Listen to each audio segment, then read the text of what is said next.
Dans cette vidéo, nous plongeons dans les profondeurs de l'histoire millénaire du vin en Israël, depuis ses racines bibliques jusqu'à son renouveau contemporain. Découvrons ensemble comment cette boisson sacrée a façonné le paysage viticole du pays à travers les âges.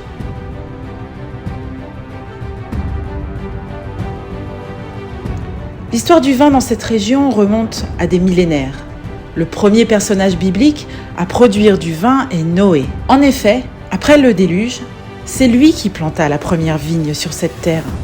Le vin devint rapidement un symbole de partage et de bénédiction dans les fêtes religieuses. Le Kiddush est la cérémonie de sanctification d'un jour saint, Shabbat, au moyen d'une bénédiction prononcée sur une coupe de vin généralement rouge. Béni sois-tu, Éternel, notre Dieu, souverain du monde, qui crée le fruit de la vigne.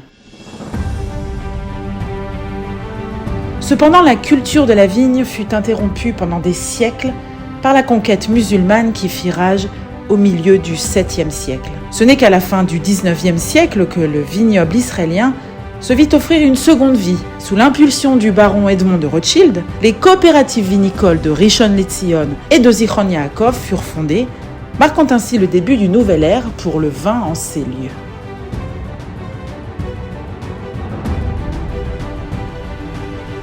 Au fil des décennies, la viticulture israélienne a connu une évolution majeure.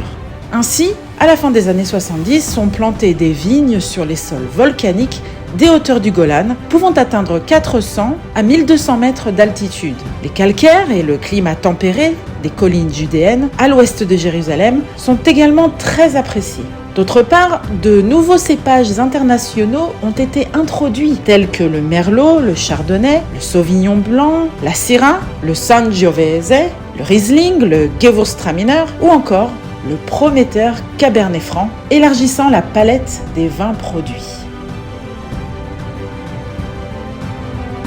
Que faut-il pour faire un excellent vin ?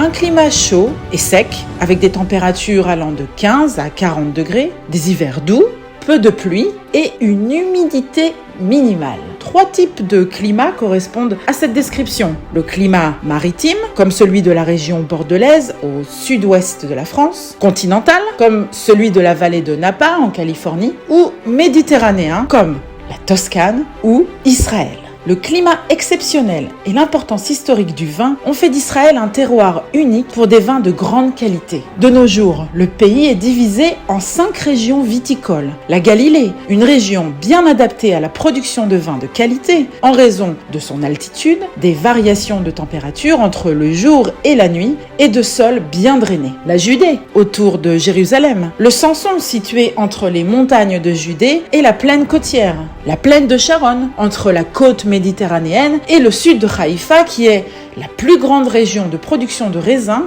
dans l'État hébreu, et le plateau du Golan.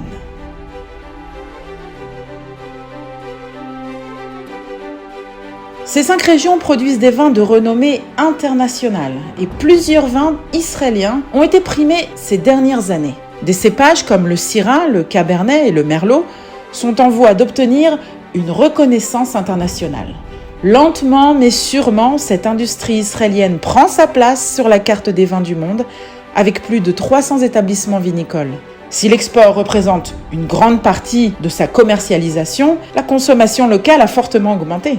Cependant, des défis récents ont freiné cette expansion. Ainsi, le ralentissement dû à la pandémie du Covid en 2020 et le massacre du 7 octobre qui a imposé un coup d'arrêt brutal à l'exploitation des vignes. L'avenir du vin en Israël est donc fortement dépendant de la géopolitique du pays. La paix sur sa terre est une condition sine qua non pour que le futur de la vigne en Israël ne soit pas celui des raisins de la colère.